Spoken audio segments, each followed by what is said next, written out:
Hello viewers. இப்போ நான் சொல்ல போகிற விஷயம் எதை பற்றின்னு பார்த்தீங்கன்னா, டெனன்ட்ஸ் ஃபார் டிஃபிகல்ட்டிஸ், அதாவது வீட்டில் வாடகைக்கு இருக்கிற மக்களை பற்றி.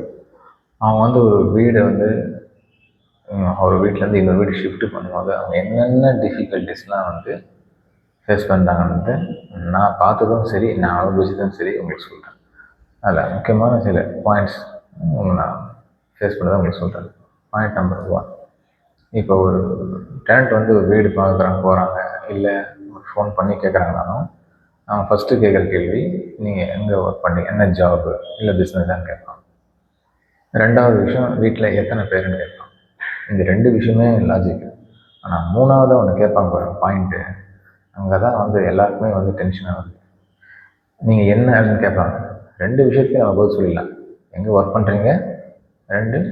பாயிண்ட் நம்பர் 2, எத்தனை பேர் வீட்டில், 2 பேரோ 4 பேரோ 6 பேரோ சொல்லிடலாம். மூணாவது நீங்கள் என்னென்னு கேட்டானா, நீங்கள் என்னென்னா எனக்கு புரியல. ஃபஸ்ட்டு எனக்கு என்ன நீங்கள் என்னென்னு கேட்டால் என்னென்னு புரியல எனக்கு. நான் பேர் சொல்லிட்டு இருக்கேன், உங்கள் பேர் கேட்கலைங்க. நீங்கள் என்னென்னா நீங்கள் ஹிந்துவா, கிறிஸ்டினா, முஸ்லீமான்னு கேட்குறேன். ஹிந்துஸ்னால் அதை ஒரு மாதிரி ட்ரீட் பண்ணுறது, கிறிஸ்டின்ஸ்னால் அதை வேறு மாதிரி ட்ரீட் பண்ணுறது, முஸ்லீம்ஸ்னால் அது இன்னும் டீக்ரேட் பண்ணி ட்ரீட் பண்ணுறது. நான் ஸ்பெசிஃபிக்காக ஏன் சொல்கிறேன்னா, நிறைய விஷயங்கள் நான் பார்த்து ஃபீல் பண்ணி ரொம்ப ஃபெடப் ஆகிருக்கேன். இந்த மாதிரிலாம் பேசுவாங்களா, பார்ப்பாங்க, ட்ரீட் பண்ண மாட்டேன். ஏன் சொல்கிறேன்னா, முஸ்லீம்ஸை நாங்கள் வீடு விட மாட்டோம். ஏன் அப்படின்னு கேட்டாங்கன்னா, அவங்க வீடு சுத்தமாக வச்சுருக்க மாட்டாங்க, பீஃப் சாப்பிடுவாங்க அப்படின்ட்டு. முஸ்லீம்ஸ் மட்டும்தான் வீடு சுத்தமாக வச்சுருக்க மாட்டேன். ஏன் ஹிந்துஸ் வீடு எல்லாமே சுத்தமாக வச்சுருப்பாங்கன்னா, ஏன் கிறிஸ்டின்ஸ் எல்லாம் சுத்தமாக வச்சுருப்பாங்கன்னா, அது ஒரு பூர்வீக காலத்தில் சொல்லுவாங்க. அந்த காலத்துலேருந்து அப்படியே ஒரு மைண்ட் செட்டை கொண்டுட்டாங்க. அதுலேருந்து தேசிய வெளியே வாங்க. It's not about Muslims, it's not about Christians, it's not about Hindus. எல்லா மதத்துலேயும் நல்லவங்களும் இருக்காங்க, எல்லா மதத்துலையும் கெட்டவங்களும் இருக்காங்க. அதே மாதிரி எல்லா மதத்துலேயும் வீடு சுத்தமாக வச்சுருக்கவங்களும் இருக்காங்க. வீடு ஏன்னா இப்படியா மட்டமாக இருக்குன்ற அந்த மாதிரி வச்சுருக்கவங்களும் இருக்காங்க. இது கேஸ்ட்டை பற்றி சொல்ல நினைக்காதீங்க. தேசியம் வீடு கொடுக்கும்போது பிடிச்சிருந்தா கொடுங்க, பிடிக்கலாம் கொடுக்காதீங்க. அதை விட்டு நீ இந்த மாதிரி வச்சுருப்பீங்க, நீங்கள் அதை சாப்பிடுவீங்களான்ட்டு ஒரு ரிலிஜன் பற்றி பேசுறது, ஒருத்தவங்க சாப்பிட்ற ஃபுட்டை பற்றிலாம் பேசுறது, அது வேண்டாங்க. இனிமேல் சார் கொஞ்சம் மாறி வரும். 2025 நம்ம வாழ்ந்துட்டுருக்கோம், முடிஞ்சு போய் 2026 போயிட்டுருக்கோம். ஆல்மோஸ்ட் ஸ்டார்ட் ஆகிடுச்சு ஜனவரி மந்த்.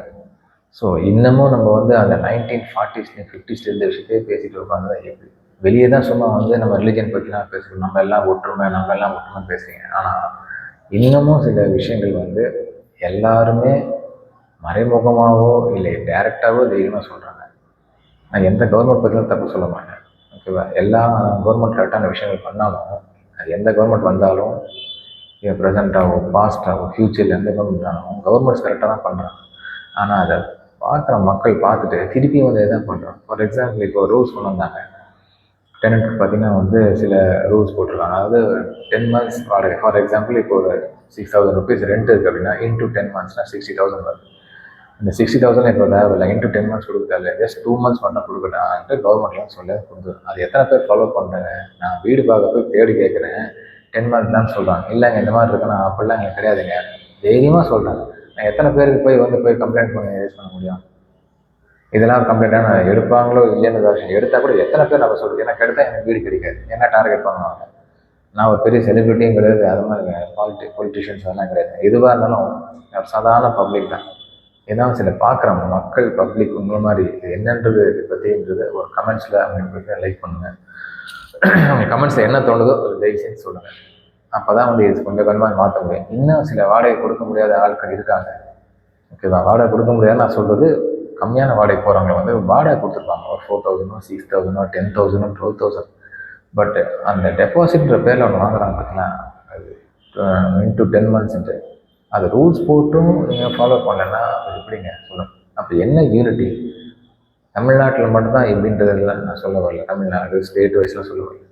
அந்தந்த ஸ்டேட்டில் சில விஷயம் ஃபாலோ பண்ணலாம், நம்ம ஸ்டேட்டில் நம்ம விஷயம் கொஞ்சமாச்சும் நம்ம ஃபாலோ பண்ணுங்கள். அப்போ தான் எல்லாம் வெளியே வர முடியும். இன்னும் நம்ம அப்படியே உட்காந்துருப்போம், எனக்கு அது யாருக்கே போங்க, எனக்கு தேவை பணம் தான், நான் அப்படி தான் இருப்பேன், நீ என்ன சொல்லிட்டு போயிருங்க, உங்களுக்கு என்ன, நாங்கள் தான் அதை பார்க்கணும், எங்களுக்கு கமிட்மெண்ட்ஸுங்க. யாருக்கு தான் கமிட்மெண்ட்ஸுங்க? என்னங்க உலகத்தில் வந்துட்டு என்னங்க கொண்டு போக போகிறோம்?